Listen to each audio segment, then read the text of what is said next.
Does spoon feeding cause obesity? Should you avoid allergenic food for the first 12 months? And can your little one really eat solid food when they don't yet have teeth?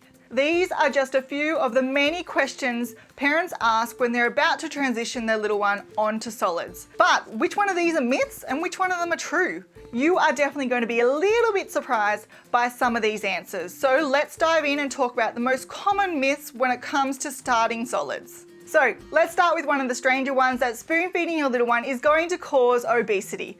Now there is some evidence to show that babies who use the baby-led weaning approach are more tuned in to hunger and fullness, but this research does not show whether or not that is because they have skipped that spoon feeding phase completely or because a responsive feeding approach was used.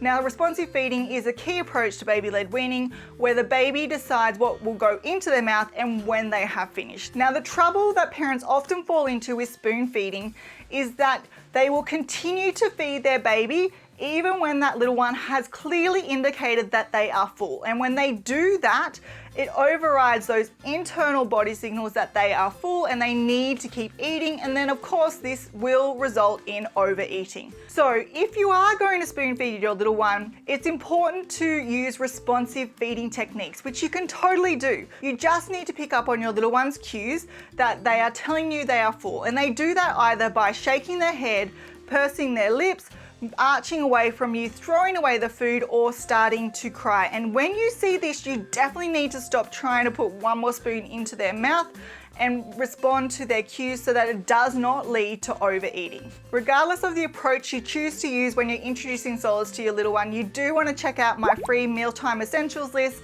which covers the spoons, plates, as well as bibs that I recommend when you're starting solids. And you can get that by clicking the link in the description box below. The next one might surprise and disappoint you just a little bit.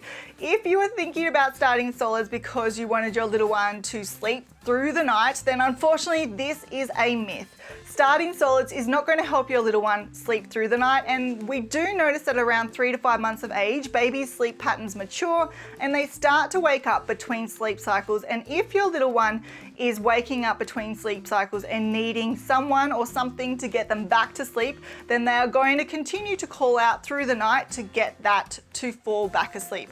It is not hunger that is getting your little one to wake up during the night. It is also important to remember that starting solids before 4 months of age is really not recommended, and that's for a number of reasons. Firstly, breast milk or formula is the best food for a baby at this age, and it will supply them with all their nutritional needs. Also, their swallowing may not yet be coordinated enough to manage semi-solids. Their digestive system may be a bit immature to handle solids, and there is also evidence showing that introducing solids before 4 months of age can also increase the risk of a little one developing an allergy.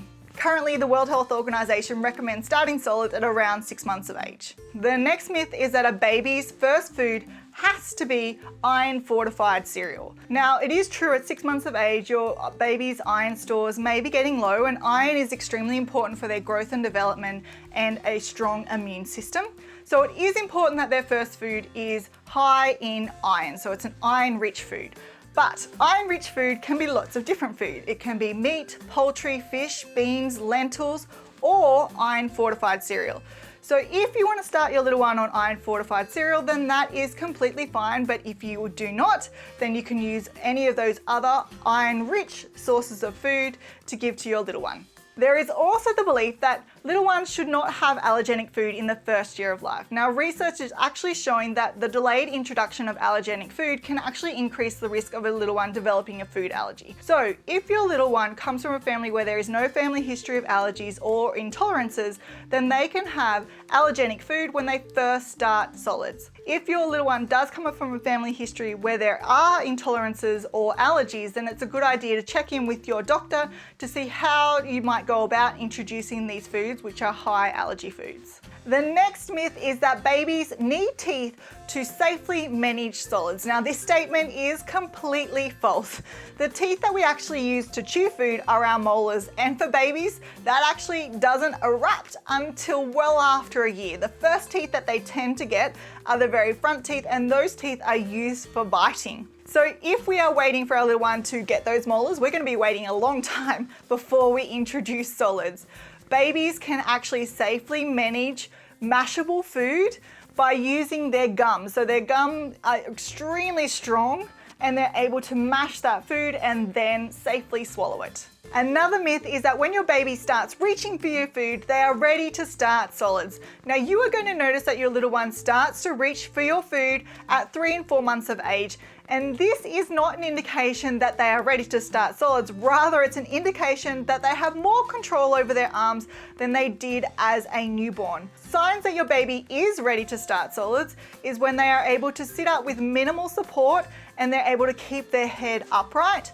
They are starting to open their mouth when the food is being introduced. They have a reduced tongue thrust, which is where their tongue automatically pushes whatever is in their mouth out. And this typically happens at around 6 to 7 months of age, as well as showing an interest in your food. So that might be reaching out for your food or watching the food go from the plate into your mouth. So typically babies develop these skills by 6 months of age, which is why the World Health Organization recommends starting solids at around 6 months of age. There is also a saying that food before 1 is just for fun. Now this is slightly true, but also slightly incorrect and extremely irritating at times. And that is because, yes, it's true that breast milk and formula in the first 12 months of a baby's life is their main source of food, and solid food is seen as complementary.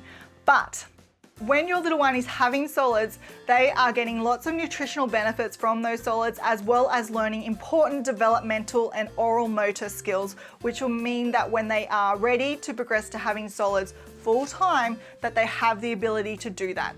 We know that in the first 6 months of a baby's life, they have the iron stores that they need, but after 6 months, they need to have food and solid food that is rich in iron. We also know that when you give a baby solids, they are learning about the texture, the temperature, the taste, as well as the smell of that food, which means it's going to be easier for them to progress to eating that food rather than just playing with the food.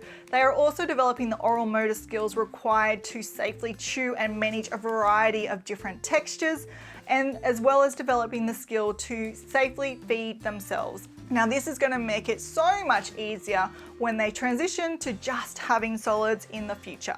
Now introducing solids to your little one can be extremely tricky, so make sure you check out this video where I go through some tips on how to introduce solids, and also check out this video if your little one is falling to the side when they're sitting in the high chair, they're constantly wiggling around, or they just won't sit still, because you definitely want to adjust that high chair so it fits them and they're happy to eat. And make sure you tune in next week where I'll share more parenting tips and tricks.